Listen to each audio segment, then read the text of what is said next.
These two sky photos were taken less than an hour apart. Please spot the difference and you notice that some bright dots disappeared. Before you think, oh, stars do that sometimes, but I give you the spoiler. They actually don't, because this looks more like a human-made spacecraft passing through the shot. But here is the twist, the photos were taken in 1952 and that's 5 years before we even launched our first object into space. So what are those dots? Could they be signs of artificial objects made by extraterrestrials? Well, yes, they could. But before we talk about more about this, if you don't subscribe to my channel, just subscribe. Okay, then let's get started.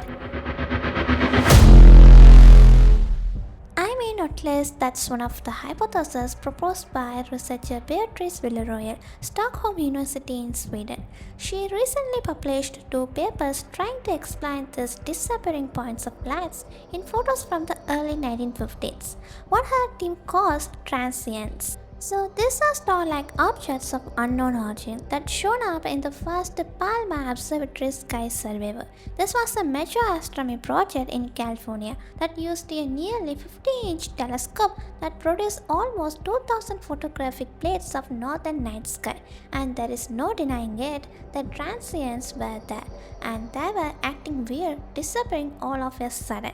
So scientists had to find an explanation, and that brings us to 4 big hypotheses about what they actually are. Hypothesis number 1, stars. This is a cool theory because we can actually test it. Go outside tonight and look at the stars. Pay attention to where they are in the sky. Then check again tomorrow night. You might notice that a few stars seem to disappear, but they didn't vanish forever. They are just harder to see. They can get washed out by normal stuff like clouds, haze, humidity, or even bright moonlight. All of that can hide stars from your view for a while, but they'll show up again eventually. So could these transients from the 15s have been stars and the survey just caught a moment where they seem to disappear for a second? You see, astronomers have plenty of things in the sky that look like they vanish. For example, variable stars whose brightness goes up and down.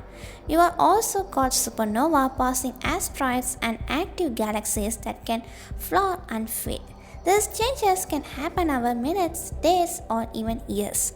But here is the problem, these transients don't really behave like that. In the old plates, they show up once and then they are completely missing from images taken both before and after that.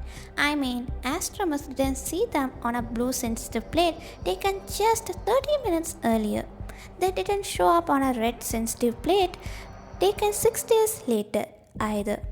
Whatever these objects were, they were strange because there were so many of them and they were gone so fast. One moment they are there and then they never show up again. That's really odd. So no, they probably was not stars. What seems more likely is that these flashes were sunlight reflecting off objects orbiting Earth. And that brings us to hypothesis number 2. They were satellites or some other human-made spacecraft. You got to remember, this was the 1915s, right? When the space race was starting to take over headlines around the world. Everyone wanted to reach space and they wanted to do it fast. So it's fair to ask, could this have been some kind of early satellite? And the answer is no. The Palma survey plates were taken before the launch of the first artificial satellite Sputnik in 1957, so the timing doesn't really work, and that makes the human-made object theory pretty hard to support.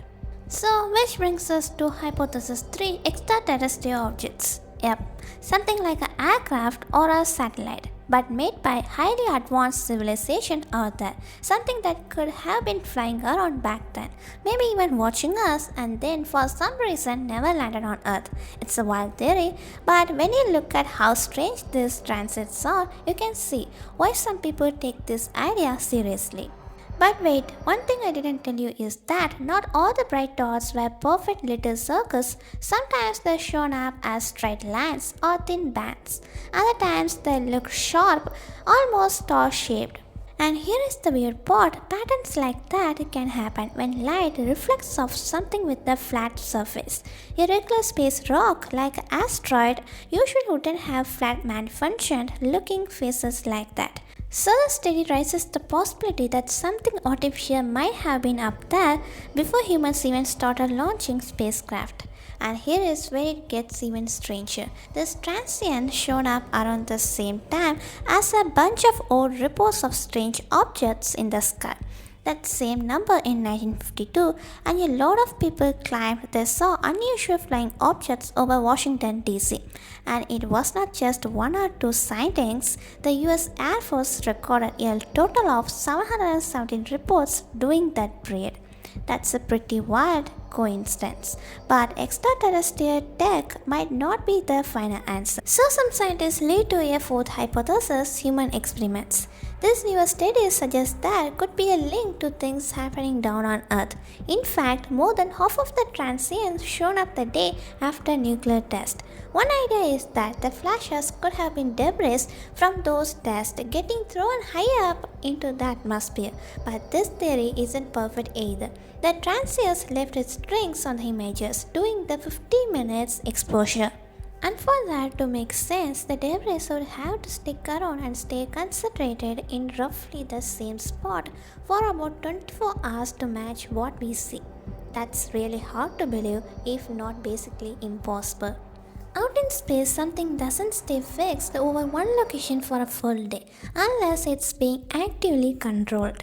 So for now, scientists still need more evidence before this can be the main explanation. Well, it's kind of feels like we are out of hypothesis, right? And now you see why these transients are still such a big mystery. But there's a group of scientists who think the explanation might be way similar than it sounds. They think it could all come down to a bad photo. I know that's not exactly thrilling, but hear me out. We are talking about old images from the 1950s, and you don't have to be an expert to know that. Back then, sky photos were nothing like what we can capture today. These images were recorded on photographic plates. Basically, they were glass plates coated with a light sensitive layer, used long before digital cameras to capture the night sky.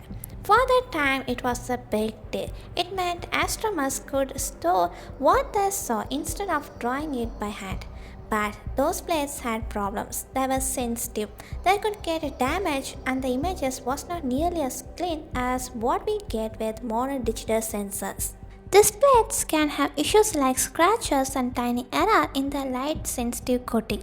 The digitalizing process can also add things that was not really supposed to be in the image. Suddenly, you are seeing a bright dot that could actually be, I don't know, saliva?